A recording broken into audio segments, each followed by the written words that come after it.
今天的完全新手教学，要教大家如何帮鱼解钩。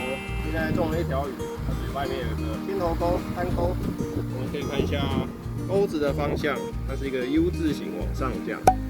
那我们只要往它的反方向往下推，钩子就可以非常顺利的拔起来了。像这样，钩子就可以非常轻松的就拿起来，跟我去拍照。这个完全新手小教室就到这边，谢谢大家。